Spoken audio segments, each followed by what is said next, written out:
Madam, please start. Yes. Good morning, students. Welcome back to Zoology webinars for Senior Inter of Model Schools. Children, till now in human anatomy and physiology, we covered so many systems. Now, Manoj sir was explaining us about the immunology, which is very hot topic in today's pandemic situations, isn't it? Because we are talking much about the immunization, that is vaccines and all those stuff, isn't it? So what is this immunization? What is this vaccination? There are lots of difference, even though they sound similar, but there is a huge difference between vaccination and immunization. So let us learn about all those stuff. Okay, now already you people were acquainted with the last session. In the previous session, the sir discussed about the different types of mediators, antibodies and its types, antigen its types, and also different types of immunology, that is immunities, isn't it? So today let us discuss more about that, and also let us learn about the disorders of the immunity. Okay, I welcome Manoj sir. He is PGT from Mehboobabaad districts. Sir, good morning, sir. Welcome to the session. Good morning, madam, and thank you so much, madam.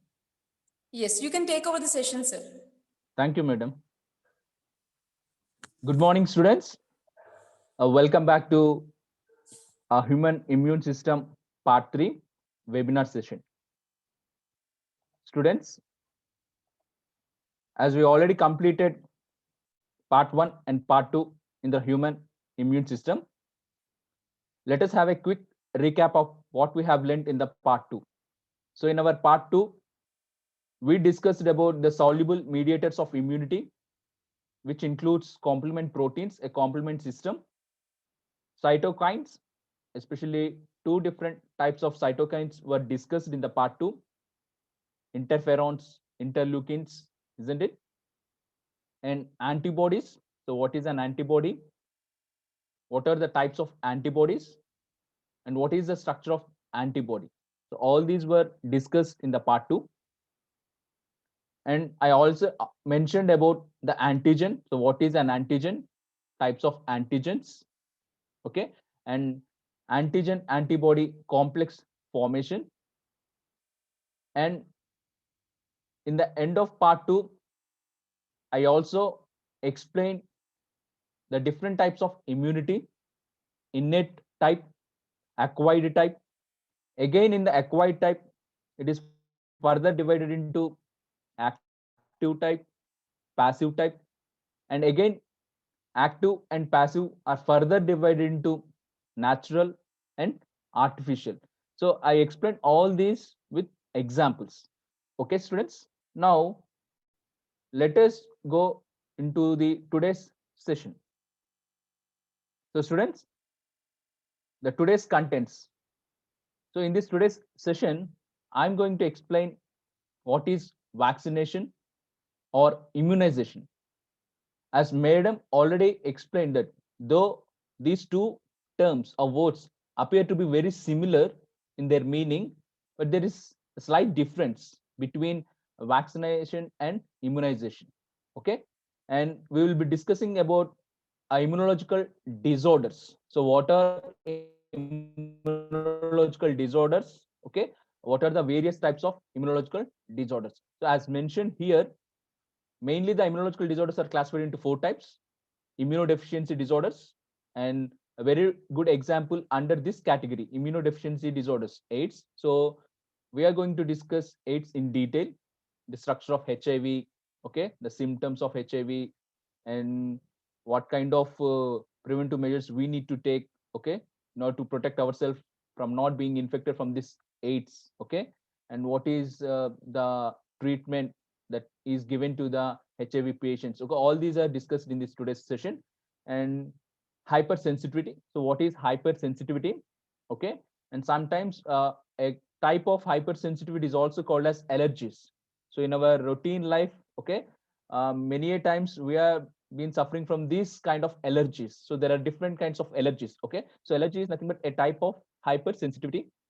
Autoimmune disorders, there are different autoimmune diseases. Okay, and finally graft rejection. So what are these graft rejections? So these are the today's contents we are going to discuss in detail.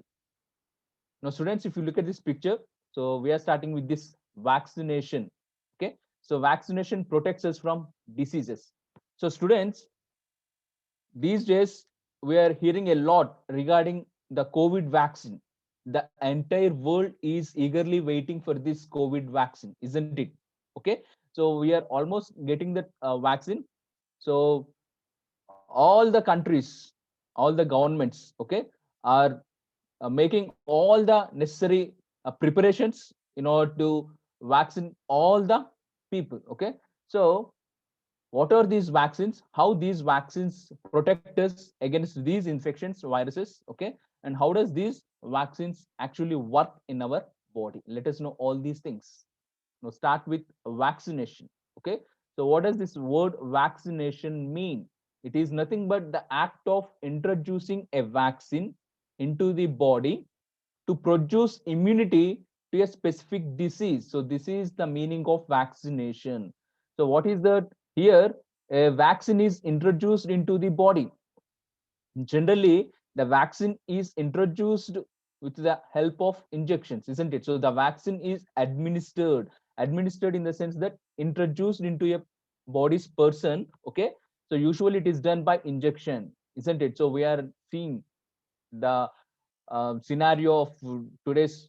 Okay, so entire world is eagerly waiting for this COVID vaccine, isn't it? So this is administered as injection. So generally vaccines are introduced or administered into a person's body by injections, usually by injection. So taking vaccine is nothing but vaccination. So the act of introducing a vaccine into the body. So what is the purpose of taking this vaccine? So if you take a COVID vaccine, so how does it work? So this COVID vaccine will protect our body against this coronavirus, COVID virus, COVID-19, isn't it? So that vaccine gives us, or it boosts our immunity. It increases the tolerance levels of our body against this particular coronavirus. So similarly, almost all vaccines work in the same manner. So taking vaccine is nothing but preparing our body to fight against a particular infection or to particular disease. Now, what is immunization? Are these two words similar, or is there any difference between vaccination and immunization? Let us see. So what is immunization? A process by which a person becomes protected against a disease through vaccination. So vaccination is nothing but taking a vaccine into the body. So that is vaccination. So what is immunization? After taking that vaccine, so whatever the process, biological process that occurs in our body, such that our body is biologically prepared to fight against a particular disease or to fight against a specific pathogen or infection. Okay, so our body is prepared in such a way. Okay, so all the process, all the preparation comes under immunization. So vaccination is nothing but taking vaccine into the body, whereas immunization is the process that occurs after taking the vaccine. Okay, see here, immunization is what happens in a person's body after vaccine. So once you take vaccine, what happens? That vaccine is mixed with the blood, isn't it?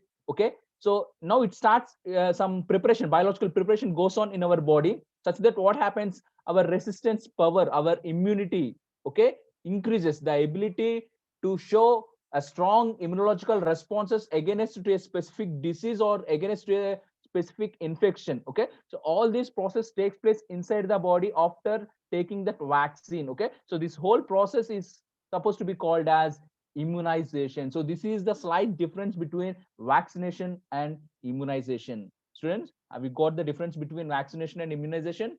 Yes. Now see here, how do you define a vaccine? Students, vaccine is the word coined by Edward Jenner. So he is the scientist, Edward Jenner, who actually coined the word vaccine. Okay, now how do you define a vaccine? So vaccine stimulates your immune system so that it can recognize the disease and protect you from future infection. So what is a vaccine? So by taking this vaccine, usually in the form of injection, so what does this vaccine do? It will stimulate your immune system. So you have a natural immunity and as well as acquired immunity. So natural immunity comes by birth, whereas acquired immunity comes after birth. So that is acquired by an individual by the exposure to different pathogens, isn't it? So this vaccine stimulates our immune system so that it can recognize that particular pathogen, okay, that disease, and will protect your body whenever your body is exposed to the same pathogen for the second time, that is from future infection. Okay, so you become immune to that particular infection. So if you take a vaccine, for example, if you take COVID vaccine, this COVID vaccine will protect your body. This COVID vaccine will stimulate your immune system. It will recognize that a coronavirus, that COVID-19 virus, it will recognize that. And if at all your body is exposed to the coronavirus in the future, now this vaccine protects your body against that COVID-19, against that coronavirus. So this is how the vaccine works in your body. Now, what vaccine can also be described as, it is a substance. So vaccine is a substance that helps protect against certain diseases. And also vaccine contains, so what does this vaccine contains? Vaccine contains dead or weakened version of a microbe, isn't it? So what is vaccine? Vaccine is nothing but a dead or weakened. So the microorganisms which might do harm to our body, which might cause diseases, okay, so they are made either into dead form, either they are weakened form. Okay, so in the weakened form or in the dead form, they are taken as vaccines into our body. So that is nothing but a vaccine. So that is either dead version of a microbe or the weakened version of the microbe. Vaccine also helps your immune system recognize and destroy the living microbe during future infection. So once you are vaccinated with the COVID-19 vaccine, so if at all your body is reinfected in future, okay, so now this vaccine protects your body in recognition and in responding very quickly and in killing that particular virus.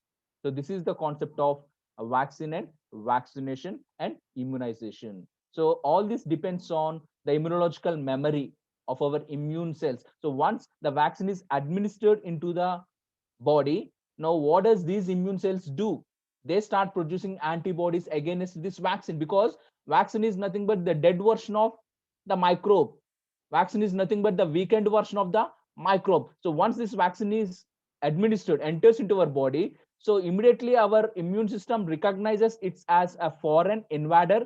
Our immune system recognizes it as non-self and starts producing antibodies against that particular vaccine. So as a whole process, what happens in due course of time, your body is acquainted with the antibodies, specific antibodies to that specific vaccine. If your body is infected with the same pathogen in future, so already your body is containing the antibodies which will fight against that particular pathogen, if at all it enters into your body, if at all it infects your body in future. So this is nothing but preparing your body, preparing your immune system well in advance, okay, to fight against a specific disease or to fight against a specific pathogen. So vaccination is nothing but a prophylactic measure. It is like preventive measures, isn't it? So for future infections, we are preparing our body to get that antibodies developed in our body readily, such that what happens, our immune system works very fastly and very quickly. So this is the concept of vaccination. So vaccination is nothing but a prophylactic measure to prevent certain diseases. Now let us see how vaccines work. So a vaccine works by training the immune system, as I mentioned. So a vaccine works by training the immune system to recognize and combat pathogens, either viruses or bacteria. Generally, vaccines are taken against these viral infections. To do this, certain molecules from the pathogen must be introduced into the body to trigger an immune response. Okay, so just now I told that a vaccine is nothing but the dead version or the weakened version of the microbe. So if it is taken into the body, what shall it do? It will trigger, it will evoke the immune system, and in turn immune system produce antibodies against that particular pathogen. Now let us see how many types of vaccines are there. Students, for your information, the technique of attenuating, making the microbe into less virulent, okay, less effective, okay, so that's this technique of attenuating or weakening of a microbe was actually developed by Louis Pasteur. So he is the scientist who developed this technique. What technique? Attenuating or weakening of a microbe. And see here, there are different types of vaccines: attenuated whole agent vaccine, inactivated whole agent vaccine, toxoid vaccines, subunit vaccines, and conjugate vaccines. Students, you will be studying about these types of vaccines in the applied biology, biomedical technology. Okay. Now, vaccination. So this is the process of vaccination. So a person here, see here, is administered, he is giving an injection. Okay, so this process is called as vaccination, preparing your body, okay, to fight against a specific pathogen or a specific disease. Now by this vaccination, what happens? Increases the levels of circulating antibodies against a certain antigen. So once the vaccine is taken into the body, so in turn, our immune system start producing these antibodies, so circulating antibodies. So by this vaccination, the circulating antibodies are produced in our body to fight against that particular antigen. And by this, what happens? The recipient who has taken the vaccination, okay, so he is considered, he or she is generally called as the recipient. Okay, so the recipient is not subjected to the disease and its potential complications. So see, students, vaccine is nothing but the dead version or the weakened version of the microbe. Sir, you can ask me a doubt. Sir, if you're taking the dead version of the microbe or the weakened version of the microbe, so doesn't affect our body? Doesn't it cause any disease to our body? Means no, because already the microbe was made weakened, so it will not cause any disease to the recipient in the sense that who has taken the vaccine. Okay, so this vaccine does not produce any disease, or it may not lead to any other potential complications. Simply, what does this vaccine do? It will trigger your immune system, and your immune system start producing antibodies. That's it. No disease or no other potential or harmful complications are raised by this vaccine. No such things happen by this vaccination. Now, the principle of vaccination and immunization is based on the property of immunological memory. So, a part of the immune cells of our immune system, I already told that the long-lived memory cells will recognize this pathogen, this antigen. Okay, so this concept is called as immunological memory. So this immunological memory is maintained by this long-lived memory cells. So they maintain the data of all the antigens that enter into our body. The immunological memory, what is immunological memory? It is the ability of the immune system to quickly and specifically recognize an antigen that body has previously encoded, and what happens, it initiates a corresponding immune response. So this is called as immunological memory. So students, I have given a chart of vaccines for babies, so especially for the babies. So these are the vaccines given as per the schedule. So this is the vaccines of the chart given for the babies. So various vaccines, their list. Okay, so their full forms are mentioned here, so you can go through these different vaccines, isn't it? We are all acquainted with these vaccines when we are in the childhood, isn't it? So you are all given these vaccines when you are in your childhood age. Now, How does these vaccines are prepared in large number? So there is a technique, there is a technology called recombinant DNA technology, which is abbreviated as rDNA technology. R stands for recombinant DNA technology. So with the help of this recombinant DNA technology, the scientists are preparing vaccines, not only vaccines, they are preparing many therapeutic products, synthetic vaccines, enzymes are being prepared with the help of this recombinant DNA technology. Then what is this recombinant DNA technology? Recombinant DNA technology is the technology where the scientists manipulate the genes. Simply manipulation of genes is called as recombinant DNA technology. And with the help of this technology, vaccines are produced in huge amounts. Now let us see the a simple technique of recombinant DNA technology. So actually this is the bacterial DNA. DNA is nothing but the genetic material. As you know, the DNA, RNA are nothing but the genetic material. They are nothing but the genome. Okay. So this is the bacterial DNA, whereas this is an animal pig. Okay. So this is the DNA of the pig. Now, what happens here in this technology? The manipulation of genes takes place. So the scientist will insert a part of this bacterial DNA or a part of this pig DNA into the bacterium. So see here, by using such enzymes, restriction enzymes, commonly called as biological scissors. Okay, so by using these restriction enzymes, so the scientist will cut the bacterial DNA at specific or at desired sites. Okay, and at this place, what happens?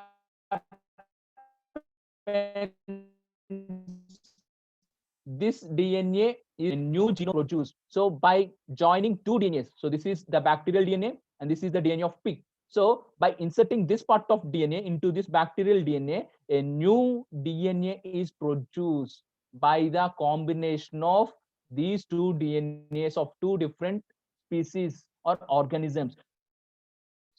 So such obtained DNA is called as recombinant DNA, such obtained new DNA. So these recombinant DNAs are naturally not occurred. They are not occurred naturally because the recombinant DNA is nothing but the joining of two different DNAs of two different organisms. So they are not naturally occurring. So by this technique, see here, this is introduced into another bacteria, E. coli bacteria, and in turn, what happens? This E. coli bacteria, by possessing this recombinant DNA, it produces the desirable products such as synthetic vaccines or therapeutic products or enzymes. So this is the technique behind the preparation of vaccines in huge number. So this is another slide showing the same technology, recombinant DNA technology. Okay. So with this, see here in this particular slide, so the insulin is prepared, the synthetic insulin. Actually, insulin is the hormone which is naturally produced by our pancreas, isn't it? The endocrine part of pancreas, islets of Langerhans. But in some persons, due to lack of this insulin, they are suffering from the sugar disease, diabetes. Okay, and they are advised to take the insulin injections regularly. Okay, so this insulin is prepared synthetically by using this same technology, that is recombinant DNA technology. Now vaccines are produced on a large scale using recombinant DNA technology, and one example is hepatitis B vaccine is also produced in the similar manner. So recombinant DNA, that is rDNA, that is genetically modified. Okay, now coming to the immunological disorder. So one part of the part 3, that is vaccine, vaccination, immunization types of vaccines is completed. Now this is a very important part of this session, that is immunological disorders. Okay, so disorder, that is like abnormal functioning of our immune system, or you can say that a disease. Okay, so how these immunological disorders occur. Okay, so any situation that results in the impairment of the immune system. So in our body, what happens? Our immune system naturally defends the microorganisms that enter into our body, protects our body getting from diseases, isn't it? So this is what naturally happens in our body with the help of immune system. But what happens sometimes, this immune system does not work properly. If this immune system does not work properly, that leads to some disorders. So due to the abnormal functioning of, or due to the improper functioning of this immune system, leads to disorders, and all such disorders are collectively called as immunological disorders. Okay, so the immunological disorders are defined as any situation that results in the impairment in the sense that not working properly or abnormal functioning of the immune system. So this is immunological disorder. So impairment of the immune system leads to immunological disorders. On the other way, immunological disorders or diseases, disorders means nothing but they are diseases or nothing but a condition caused by the dysfunction of the immune system. So if our immune system does not function properly, so that leads to these immunological disorders. Or the immunological disorders occurs due to malfunctioning means nothing but impairment, means they are not normally working, they are not properly working, abnormally, improperly working. Okay, so that may also lead to these immunological disorders. So malfunctioning of the immune system also causes the immunological disorders. Now let us see the types of immunological disorders. So the immunological disorders are broadly classified into 4 types. So what are they? A, immunodeficiency disorders. B, hypersensitivity disorders. C, autoimmune disorders. And D, graft rejections. Now let us see one by one in detail, students. What is meant by immunodeficiency disorder? So here, see, deficiency means there is there's a deficiency in the functioning of immune system. Okay, so that leads to certain disorders called as very particularly called as immunodeficiency disorders. So they occur when the immune response of the body is reduced or absent. If it is not good enough, the immunological response of our immune system is not good enough, if it is unable to fight against any pathogen or any disease or any microorganism to its full extent, isn't it? So this shortage or this reduced effect of, or this absence, sometimes our immune system completely may fail in defending the pathogens. Okay, so such condition leads to certain disorders called as immunodeficiency disorder. So here the immune response shown by our immune system is either sometimes it is very reduced or not good enough, or sometimes it may be completely absent also.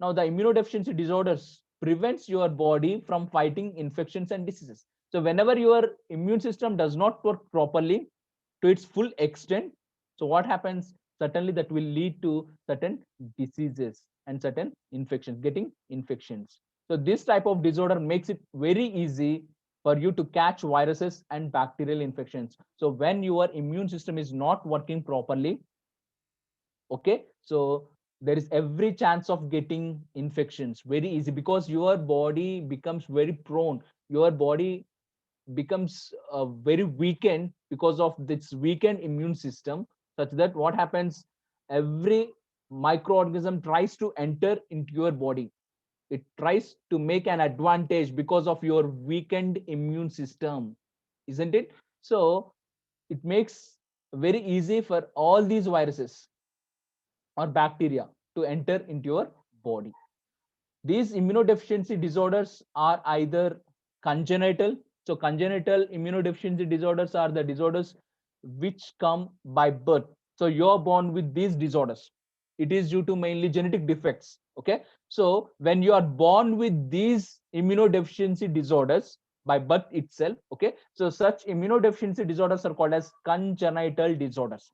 Or sometimes these immunodeficiency disorders may be acquired in the sense that after birth, because of the environmental factors, such as if your body is exposed to various kinds of infections, or because of the malnutrition. Okay, so this may also lead to immunodeficiency disorders. Okay, so that is called as acquired, okay, after birth or by birth, or you born with this disorder. So see here the classification of immunodeficiency disorder into primary immunodeficiency disorders and secondary immunodeficiency disorders. So usually the primary immunodeficiency disorders are nothing but congenital, that is you are born with these disorders, or by birth you'll be getting this disorder. Okay, so this is mainly due to genetic defects, so you cannot do much about this because you are born with these defective genes, and because of these defective genes or mutant genes, okay, So you cannot do anything to deal with these immunodeficiency disorders because there is no cure at all. Okay.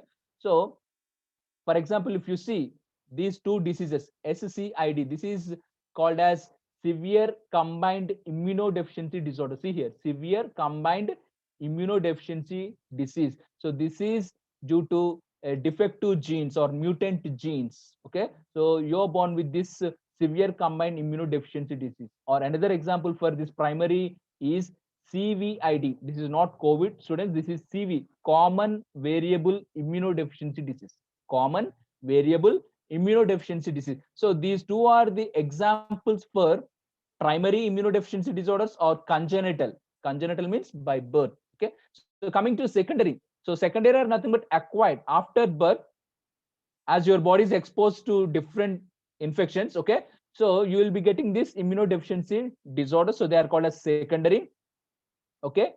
So these are acquired caused by various factors like infections such as HIV or AIDS and aging. So students, see here, as your age progresses and when you become very old, so generally what happens in your old age, some of your organs will not work properly, such as bone marrow gets shrink, isn't it? So these important organs in your old age, when they are not working properly, because of their degeneration or because of their shrinking, so what happens, the production of new cells or the effectiveness of the immune system or the effectiveness of the immune cells also decrease.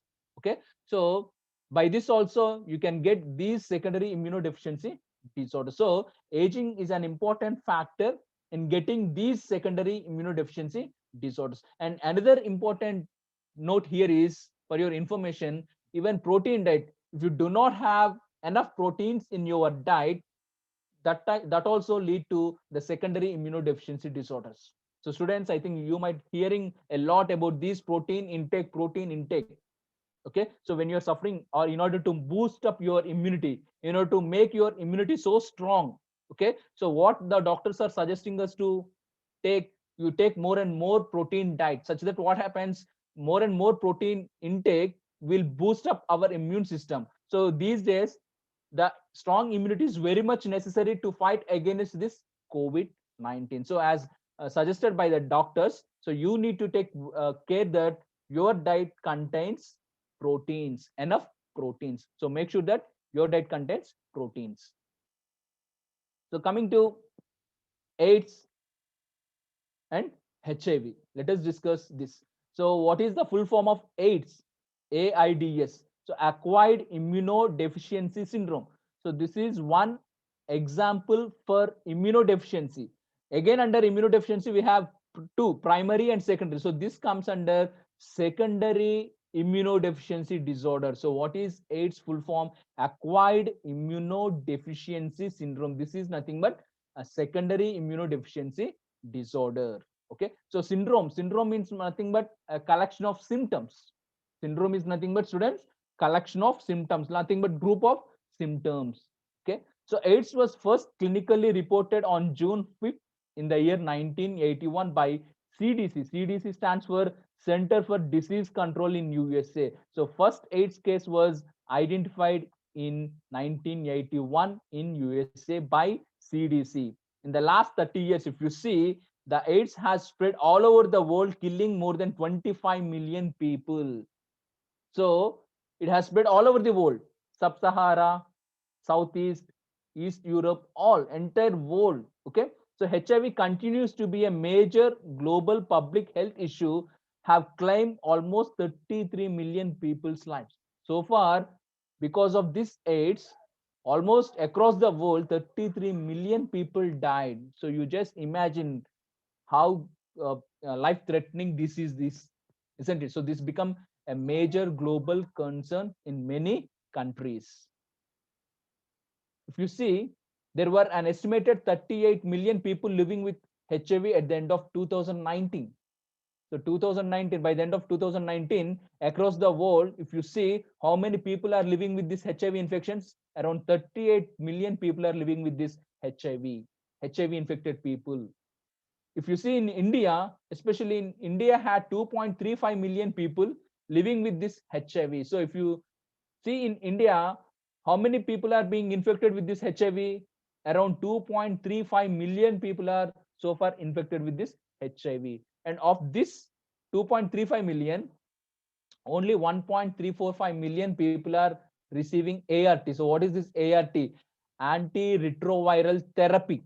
ART stands for antiretroviral therapy. So this is the therapy. Therapy is nothing but treatment given to the HIV infected persons. HIV infected persons are given a treatment called as antiretroviral therapy. So there were 69,220 new HIV infections and 58,960 AIDS related deaths reported in India in 2019. So this is the present scenario in our country regarding the HIV and AIDS. Now, the mode of infection. So how this HIV gets infected, how the persons are infected with this HIV. So if you see these pictures, so see the unprotected sexual intercourse with an infected partner. So this is the major reason of the spread of HIV. So what is the major reason? A casual, unprotected sex or unsafe sex is the major reason for the spread of this HIV infection.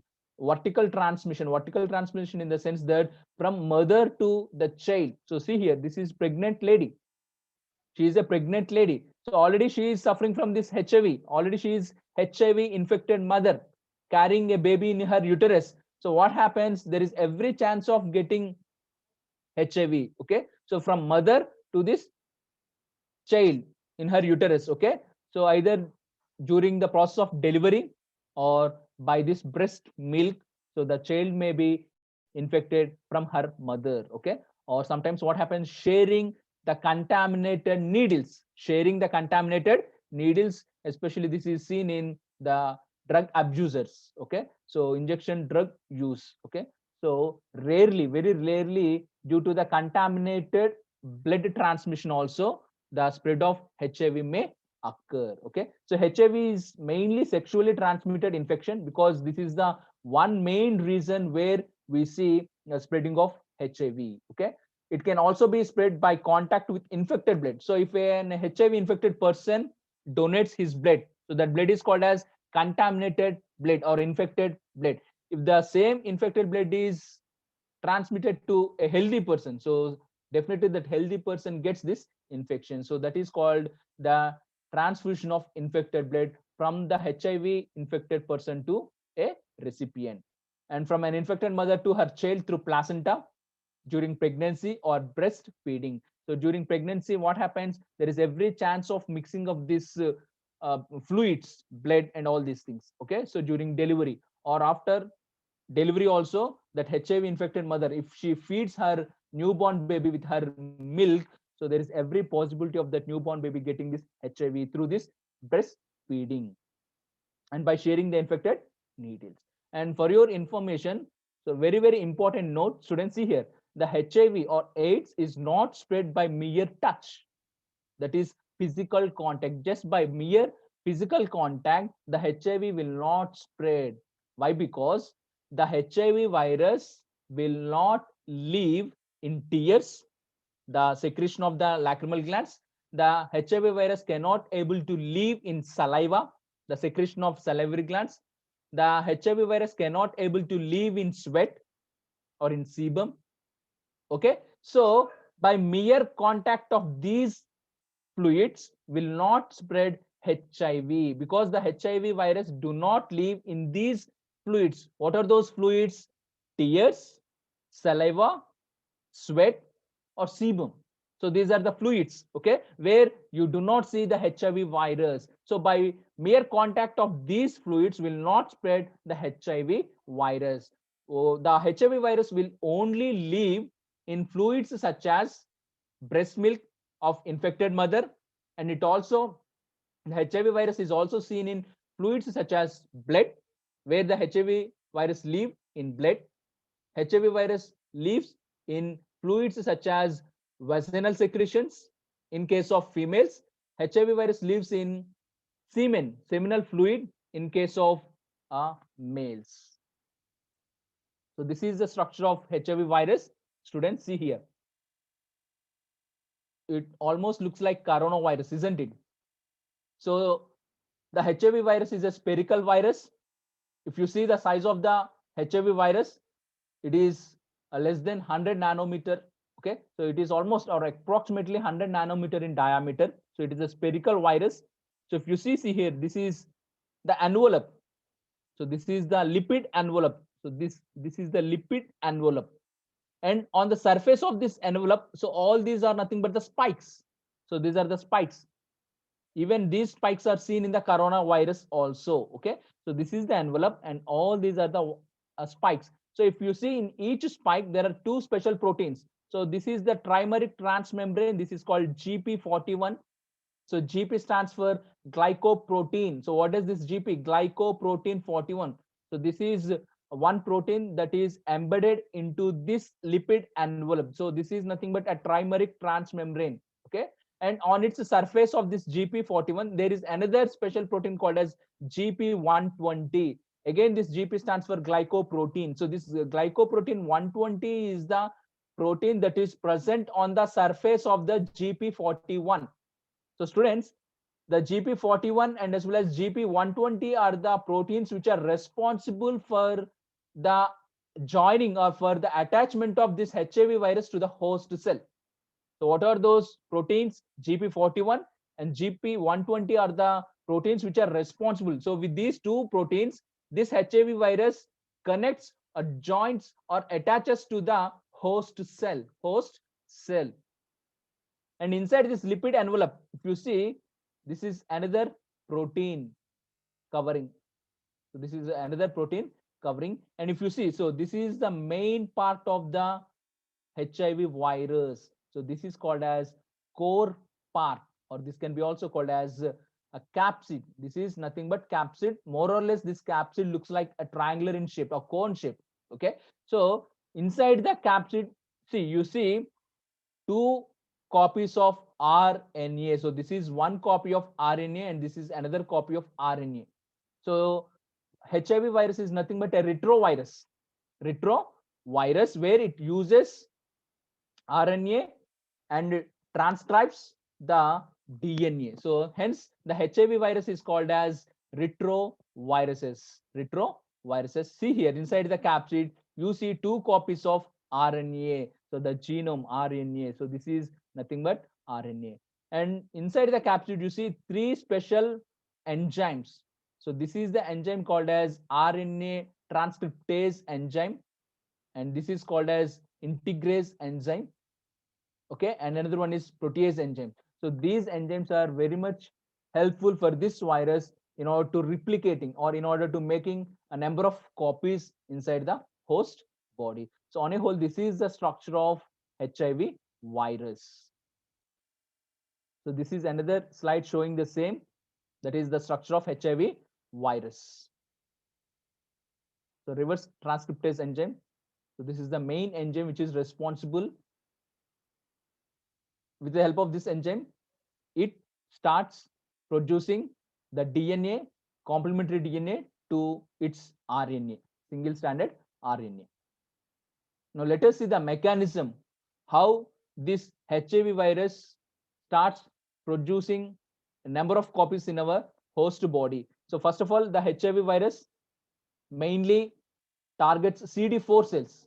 So what is CD4? CD4, cluster of differentiation, CD4.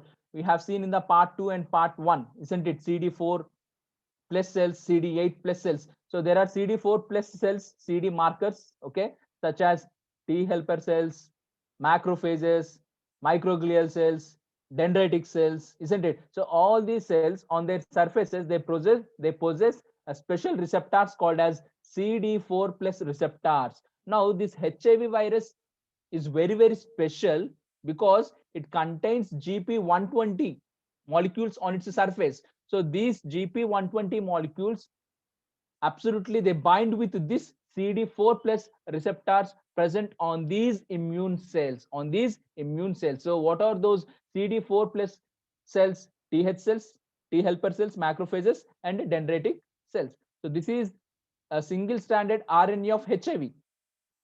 So with the help of this reverse transcriptase enzyme, So what happens? It prepares a complementary DNA. Single stranded complementary DNA is prepared by this single stranded RNA with the help of reverse transcriptase enzyme. So once this single stranded DNA is prepared, now again it starts preparing another complementary strand for this DNA. Now the single stranded DNA becomes a double stranded DNA. So see here, the single stranded DNA becomes double stranded DNA. Now this double stranded DNA is incorporated into the DNA of the host cell, okay, with the help of an enzyme called as integrase.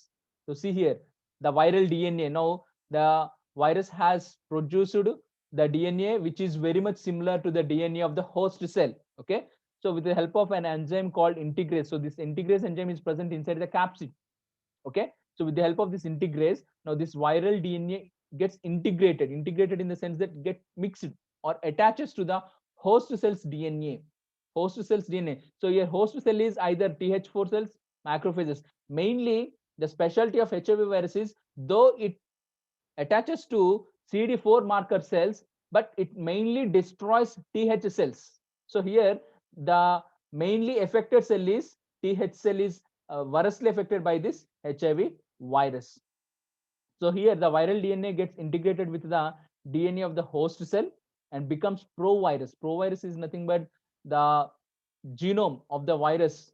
Okay, now it is very much similar to the host DNA. It is provirus. Now by this what happens, the cell becomes infected with this HIV because already it contains this genome. This is nothing but the genome of a virus. So as the cells contain the genome of virus, now that is called as provirus. Now because of these infected human cells, so they start producing viral particles. Now these infected human cells, they act as HIV generating factories. So by this process, what happens? The HIV is increasing, or the HIV virus is multiplying itself. It is making itself into many copies. Okay, so viral particles are produced, and all these viral particles are assembled. Okay, and new copies of HIV virus are produced in large number in the host body. So this is what happens once the HIV gets infected to a person. So these are the important stages in the life cycle of HIV. Once a person is infected with HIV, so this is how the HIV life cycle takes place inside that infected person. So it starts with this stage, attachment and entry. That is, HIV virus attaches to the host cell, CD4 plus cells, especially Th cells, and it enters into the cell.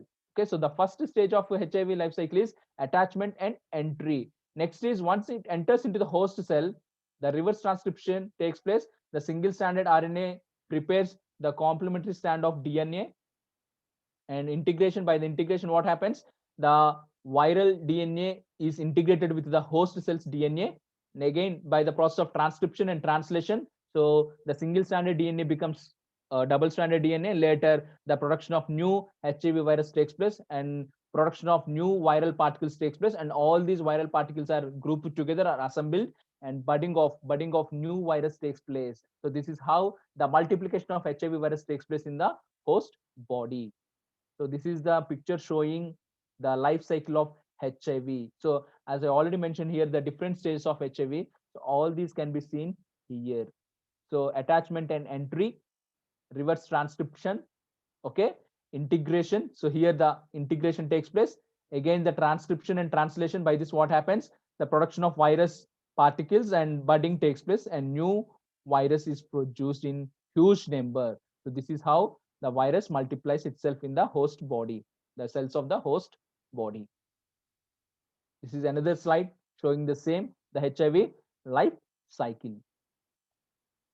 Now here, the GP120 molecules on the surface of the HIV attach to CD4 receptors of human cells, especially they mainly destroy the Th cells, T helper cells, the important cells of our immune system. So by this what happens? The HIV attacks any cells with CD4 plus markers, any cells which contains these markers like Th cells, macrophages, dendritic cells, but only Th cells are destroyed, not the other CD4 marker cells such as macrophages. So in this process, only the Th cells are destroyed. So by this what happens? As these Th cells play a vital role in providing the the immunity. So gradually, as the number of Th cells decrease, so generally that is called as CD4 count. So the number of Th cells decrease, which decreases the immunological tolerance of our immune system in fighting against the pathogens. Okay. Now, a very peculiar character is shown by HIV. That is, HIV exhibits tissue tropism.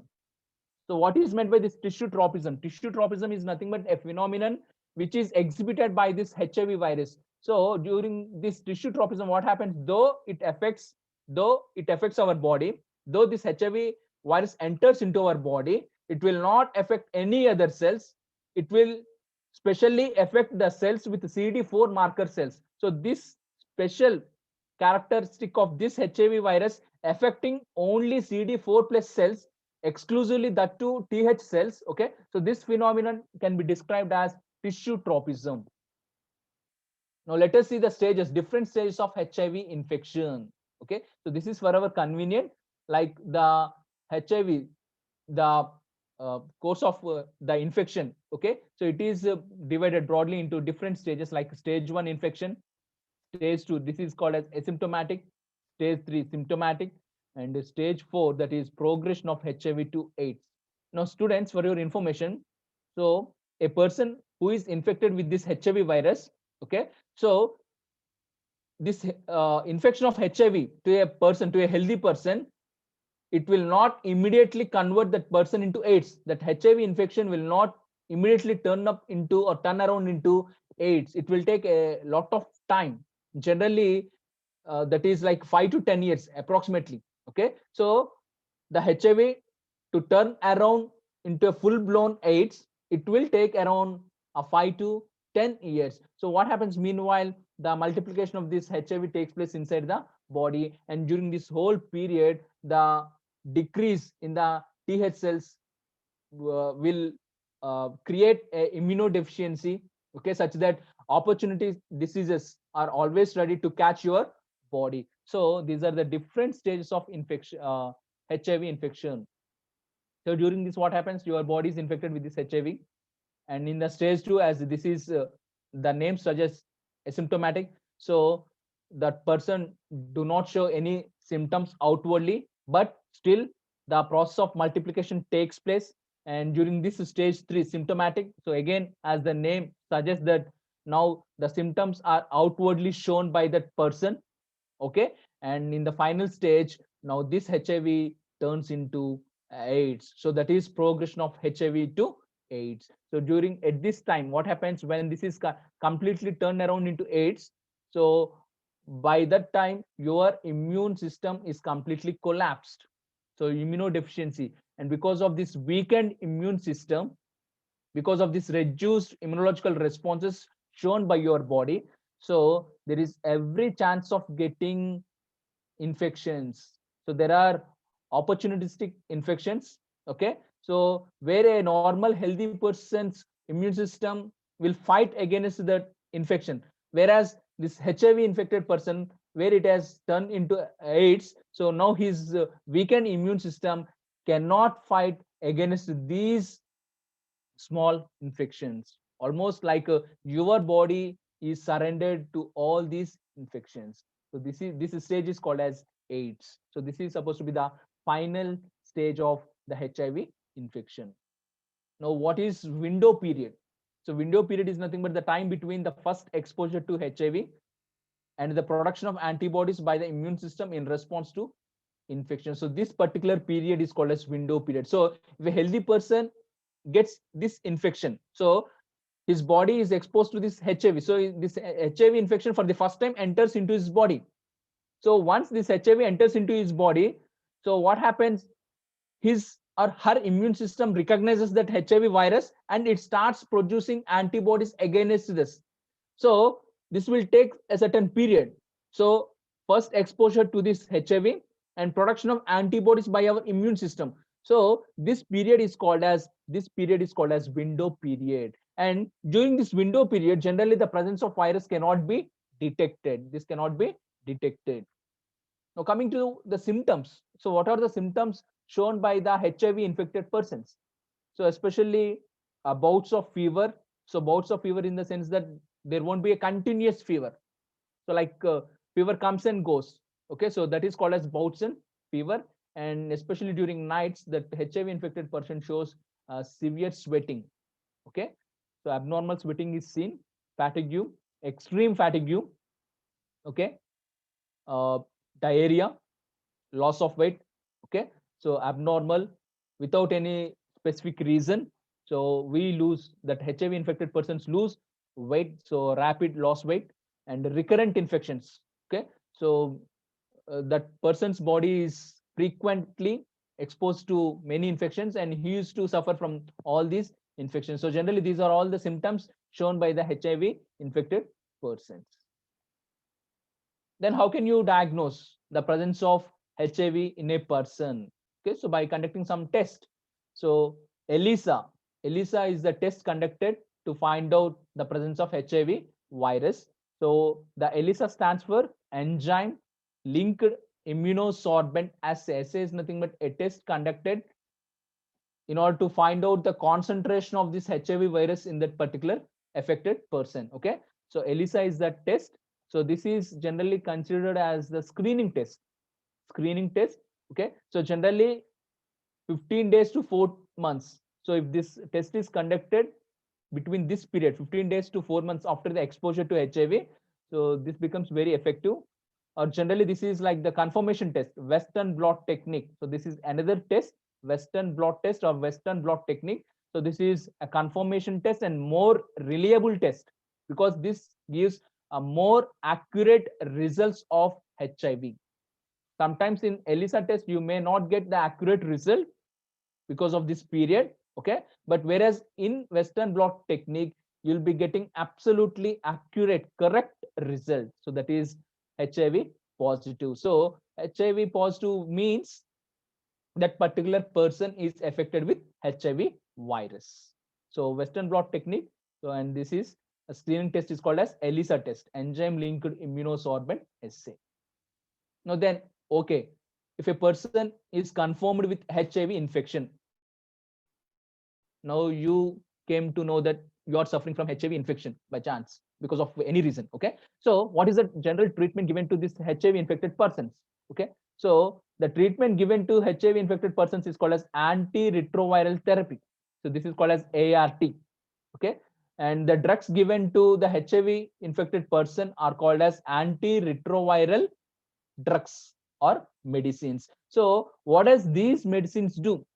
These antiretroviral medicines will boost up your immune system. They do not kill the virus. They do not kill the HIV virus, because there is no cure or there is no treatment for this HIV virus. Just in order to boost up your immunity, in order to make your immunity something like it can fight against this HIV for a longer period. So this is the only solution. So there is no absolute treatment for HIV. So the only thing you can do is by taking these antiretroviral drugs. So by this, what happens? Your life expectancy can increase. So you can live for longer period because of your strong immunity. Because these ART drugs, they strengthen your immunity. So because of your this strengthened immunity, so you can survive some more days. So that is the only thing by this ART drugs. So antiretroviral drugs, and the therapy is called as antiretroviral therapy. So there are special centers, okay, established by the governments to provide this treatment for the HIV infected persons. Then how can you prevent yourself from getting this HIV infection? So that is preventive measures, prophylaxis. So what are the prophylactic measures? So as I already mentioned that the spreading of HIV is mostly done by this unsafe sex, unprotected sexual intercourse with an infected partner. So safe sex. So this safe sex always protects you being not infected by this HIV. Okay, and proper sterilization of hospital syringes and needles. So what happens due to the contamination of these needles or due to the contamination of these syringes, sharing of these contaminated syringe? Okay, So the spreading of HIV takes place. So when they are properly sterilized, okay, so you can stop spreading of this HIV virus. And screening the blood for HIV before transfusion. So if at all a blood transfusion is occurring between two persons, so one person has donated his blood and that blood is being given to another person. So before this blood transfusion, so that blood has to be tested for the presence of HIV. If it is tested for the presence of HIV, if HIV virus is found in that blood, now that blood should not be given to any person. Okay, only healthy blood should be given to the other person, which is donated by a healthy person, but not by an infected person. HIV infected person's blood is not at all, it cannot be used for the blood transfusion. So in our country or across the world also, so there are certain NGOs, non-governmental organizations are there, okay, and as well as governmental organizations are also there, such as NACO. So NACO, this NACO stands for National AIDS Control Organization. So this is a organization which is set up by the government, okay. Along with this organization, some other non-governmental organizations are also fighting against this HIV AIDS in creating awareness among the people in the society. So they are conducting a lot of programs in order to make all the people aware of this HIV and AIDS, because the HIV has now become a global concern. Students, as you already know that December 1st, every year on December 1st, so World AIDS Day is celebrated, because to create that awareness among the youth, among the students also, isn't it? So in order to stop the spreading of AIDS. So this is the picture, tells about the whole story of AIDS. Now students, let me ask you one thing. Did this happen to you ever in your life, or to your parents or anybody? Okay, so you went to a new place and soon you started sneezing continuously or wheezing. Wheezing is nothing but producing a whistle like sound when you are breathing, when you are inhaling or exhaling. A kind of whistle sound is produced by you, and that is called as wheezing. Okay, so for no explained reason, so whenever you visit a new place, some people, not everybody, but some people start suddenly sneezing continuously, or they produce wheezing sound. Okay, so this will happen to certain people when they visit new places, and when you return from that place and all these symptoms are disappeared. So why this happened? What is the reason behind this? So what could be the reason for all these things? So that is nothing but a kind of allergy. So why it has happened? Sneezing, wheezing, or sometimes some people may face a kind of a rash on the skin also, itching, watery eyes, runny nose. So all these are nothing but the symptoms of allergy. The symptoms of allergy. Now we will be discussing another immunological disorder, that is called hypersensitivity disorder.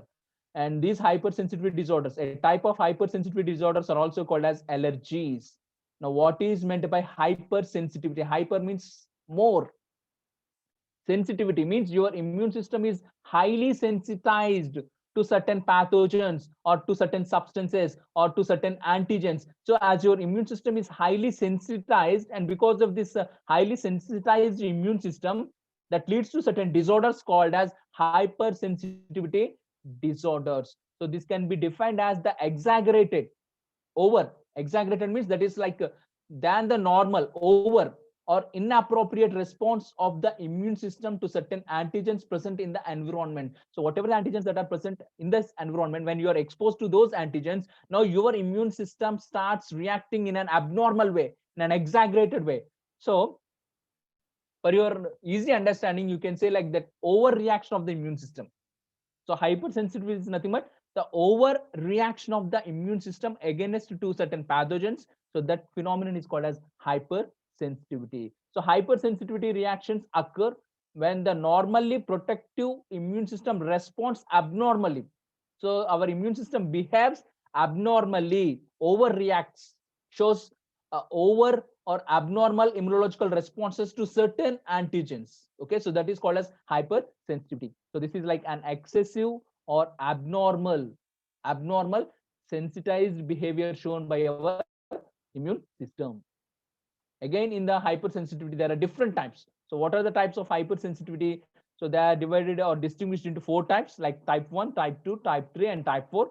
So in type 1, this is mainly, these hypersensitivity reactions are generally or mainly mediated by IgE antibodies. So already I explained about this Ig, immunoglobulin E type antibodies are mainly involved in showing the type 1 hypersensitivity reactions. And generally the type 1 hypersensitivity is referred as allergies. So as just I mentioned that some people show these kind of allergic reactions such as sneezing, coughing, or sometimes they show a rash on their skin, or sometimes continuous watering from their eyes, or sometimes their eyes become very much red, or sometimes their skin becomes very itchy. Okay, so all these are nothing but allergic reactions shown by certain persons, not all persons, by some persons against to certain pathogens. Okay, so generally these are called as allergic reactions. Okay, and all the allergic reactions are mediated by IgE antibodies. And type 2, they are mainly mediated by cytotoxic reactions mediated by IgG or IgM antibodies. Type 3 hypersensitivity reactions are mediated by immune complexes, whereas type 4 hypersensitivity reactions are mainly delayed reactions shown or mediated by cellular responses. So there are 4 different types of hypersensitivity, especially the type 1 hypersensitivity, which is referred as allergy. It is mainly due to the release of chemicals, especially what are those chemicals released in our blood. Histamine is one chemical, and serotonin is another chemical, and these two chemicals are released into our blood by the mast cells. Okay, and these also lead to asthma in some persons. And these substances which show or which are responsible for the allergic reactions, so all those substances are called as allergens. So students, what are allergens?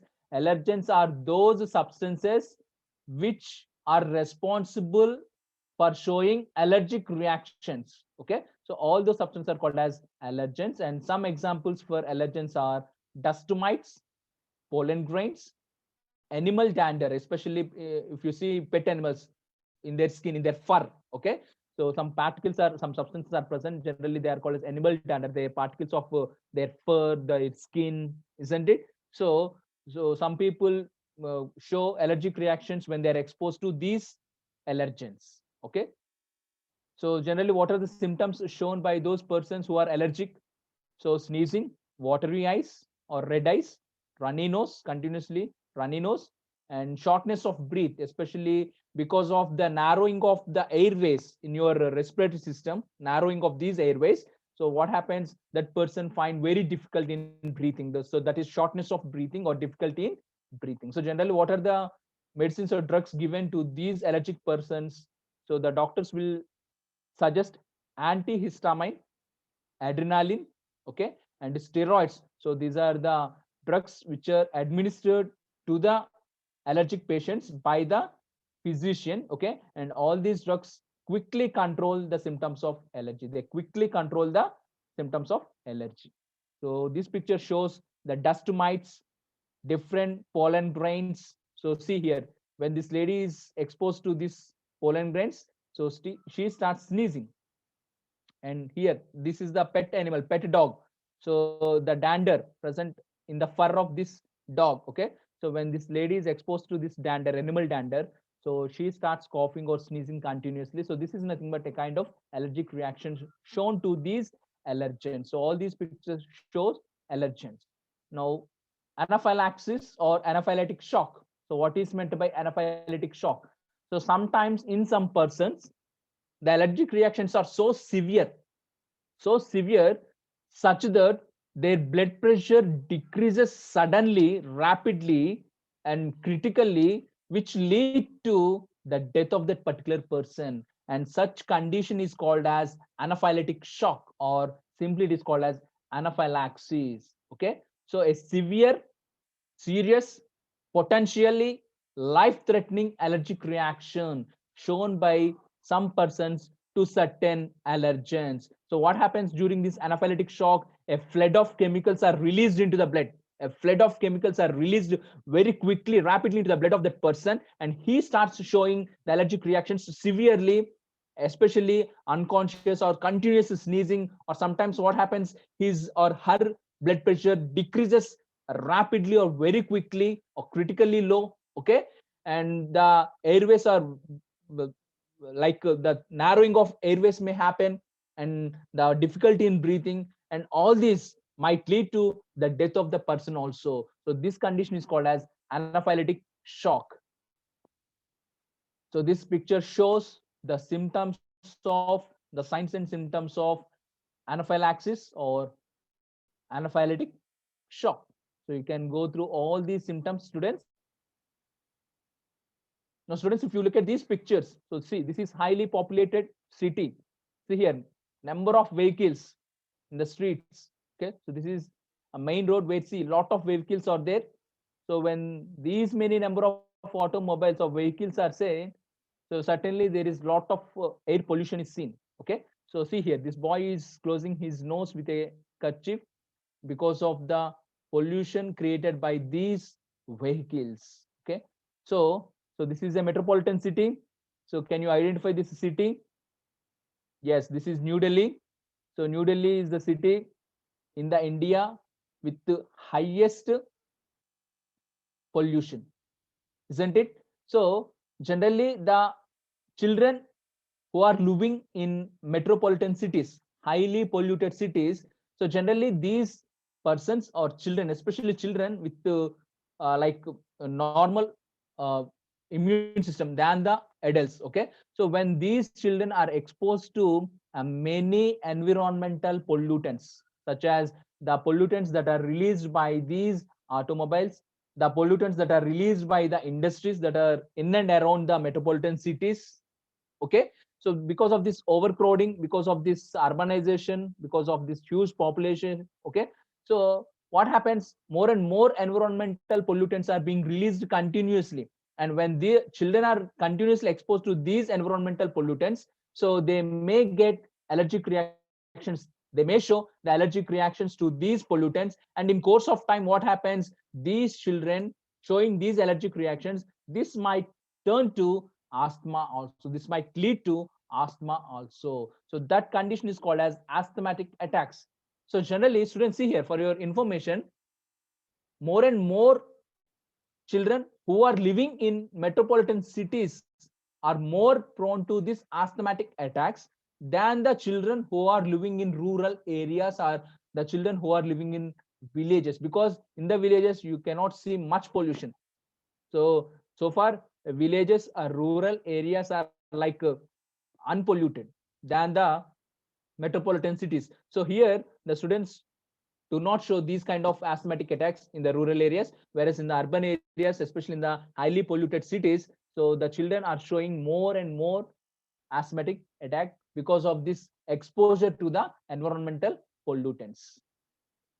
And the third category of immunological disorders are autoimmune disorders. Auto means self, immune means immune system. So what by this what happens, because of the improper working of our immune system, or sometimes what happens, our immune system find our own self or our own cells as foreign cells, our own cells tissues as non-self, and because of this recognition, abnormal recognition, what happens, our own immune system attacks our organs, cells, tissues, which leads to certain disorders called as autoimmune disorders. Auto means self. Okay, so our immune system attacks our own body cells, so this is called as autoimmune disorder. See here, autoimmune is when your body attacks itself. So attacking itself, our immune system attacking itself is called as autoimmune disorder. So it sees a part of your body or a process as a disease and tries to combat it. So our immune system recognizes our own cells as non-self, as foreign, and attacks them.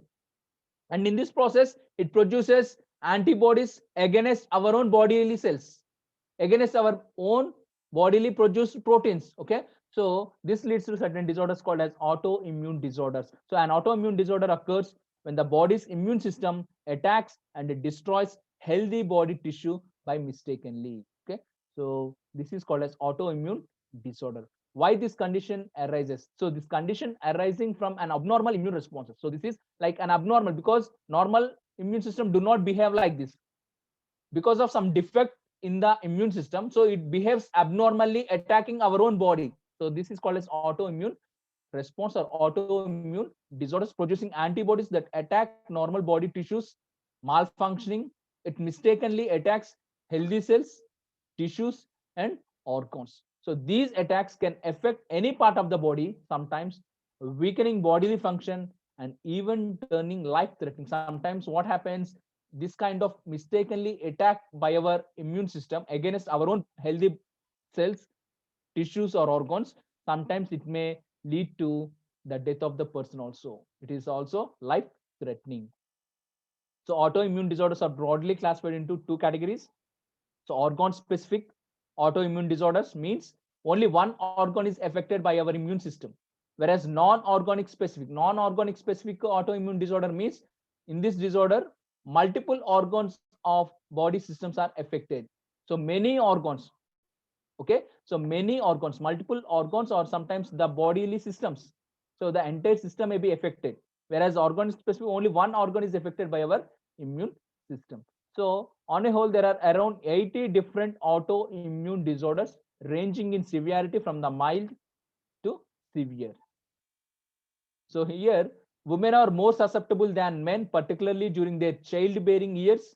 So it is thought that sex hormones may be at least partly responsible for this. So in getting autoimmune disorders than men, so women are more susceptible because women are having having more chances getting these autoimmune disorders than men. Generally, there is no cure for these autoimmune disorders, but the symptoms of autoimmune disorders can be managed. Now, this picture shows different autoimmune diseases, whereas here see autoimmune diseases impact women more than in men. Okay, so some autoimmune diseases, Graves disease, so this is discussed in endocrine system, overproduction of thyroid hormones, isn't it, students? Do you remember that? Rheumatoid arthritis, myasthenia gravis, Addison's disease, multiple sclerosis, pernicious anemia, and reactive arthritis. So these are some autoimmune diseases. So how these are managed? So immunosuppressants are the drugs or medicines that lower the body's ability to reject a transplanted organ.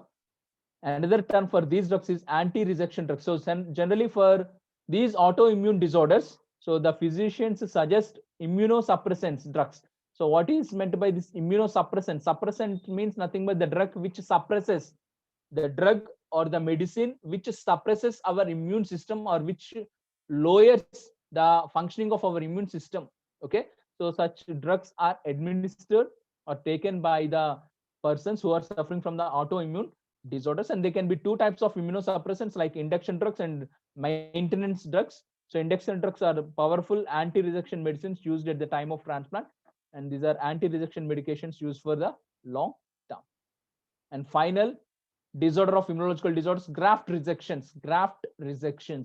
So rejection shown by the immune system to a graft. Okay, so that is called as graft rejections. So graft rejection is a process in which a transplant recipient's immune system attacks the transplanted organ or tissue. So sometimes what happens when a person's kidney is completely failed, two kidneys are completely failed. So we have seen kidney transplantation. Similarly, if heart is completely failed, what happens? Sometimes heart transplantation can take place, liver transplantation, sometimes a tissue transplantation, bone marrow transplantation, skin transplantation takes place, cornea transplantation takes place from a donor to a recipient. Okay, so in this course, what happens in this kind of transplantation? If an organ or if a tissue is transplanted from a body, from a person to another person, so generally the recipient's body's immune system recognizes it as non-self, recognizes that tissue, grafted tissue, or the transplanted tissue or the transplanted organ as non-self or as a foreign, and it fights against that. Our immune system starts producing antibodies rejecting that transplanted tissue or transplanted organ. So by this, outrightly our immune system rejects, and this phenomenon, this process is called as graft rejection. So that transplanted tissue or transplanted organ is never accepted by the recipient's body's immune system. So this is called as graft resection. So for your understanding, so this is a person, he's a donor because he is donating his organ or tissue. Okay, so generally we see in a brain dead person, so generally the organs are taken from brain dead persons, okay, and they are transplanted to the persons who are suffering from that particular organ or tissue. Okay, so from donor, an organ or tissue is transplanted to a recipient body. So what happens now, his immune system identifies this tissue organ which belongs to this person as non-self. So this immune system, the immune system of this recipient's person identifies these as non-self and outrightly rejects. And this rejection is called as graft resection, organ resection, or tissue resection. So this is identified as recipient's immune system.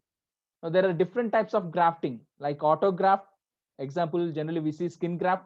Isograft, generally this isograft is seen between identical twins. Allograft, from person to person of same species. Xenograft, that is from one species to another species, that is from animal to human. Now if you look at this picture, this clearly shows the different types of grafting. So let us see the autograft. So from the same person, the tissue is taken from one part of his body and it is transplanted at another part of his body. So generally the skin from thigh region is taken and it is kept on the injured part, especially in the case of burns, when the skin is burned. Okay, so in order to remove that damaged skin, a healthy skin from here is taken and it is kept here. Okay, so this is called as autograft. Autograft means within the same individual, or sometimes vessels, blood vessels from here are taken into here. Okay, so if the graft is taken between the same individual, that is called as autograft. Whereas isograft means the graft takes place between two identical twins. Two identical twins in the sense that genetically identical twins. So genetically identical twins are seen generally in monozygotic condition. The same zygote divides into two, okay, and grows as two individuals, okay, inside the uterus. So those individuals are called as, those twins are called as monozygotic twins, and they are absolutely same in their genome. Genetically, they are absolutely same. So in those persons, in those genetically identical persons also, you can transplant some organs or tissues. So here, this kind of graft is called as isograft. Whereas allograft means between two persons of same species. Okay, so most of the time we used to see this kind of transplantation. Allograft means between different members of the same species, from one person to another person of same species. Whereas xenograft, very rarely we see this kind of grafting. This is between two different species. So in this case, from pig to man, so pig entirely belongs to different species, where a person, human being, belongs to different species. So the grafting occurs between two different species is called as xenograft. Now types of graft resections, especially allograft. Okay, so hyperacute resection, acute resection, chronic resection. So hyperacute resection is seen within minutes and hours after transplantation. Okay, so for example, when a person is given type A blood, when he or she is type B. So students, see, do you remember the blood grouping? Yeah, if a person with A blood group wants blood, you need to give the same blood group. If you give by mistakenly B blood group to A blood group person, what happens? His body outrightly rejects, and this rejection is called as hyperacute rejection, and this happens within minutes. And sometimes this is so severe that this might lead to death of the person also. So this kind of rejection shown within minutes is called as hyperacute rejection. Acute rejection occurs within first weeks to several months after transplantation, and it is caused by the mismatch in the polymorphic human leukocyte antigens, which are abbreviated as HLA, human leukocyte antigens. Okay, and it is mediated by primarily by T cells. T cells. And final type of graft rejection is chronic rejection. It generally develops within months to years after transplantation. So this is how you can further distinguish the graft rejections into hyperacute, acute, and chronic rejections. So hence, tissue matching, HLA, tissue matching and blood group matching is very, very essential before undertaking any graft or transplant, especially in the case of allograft, because in the autograft and isograft, we won't see much graft rejection. because autograft means within the same individual. You don't see graft rejection. Whereas isograft, as the grafting occurs between genetically identical genes, so there also you see very less number of chances of rejection.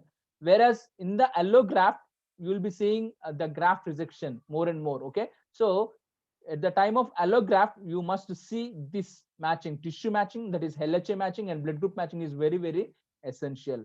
And even after this, in the case of allograft, the patient has to take immunosuppressant drugs throughout their life.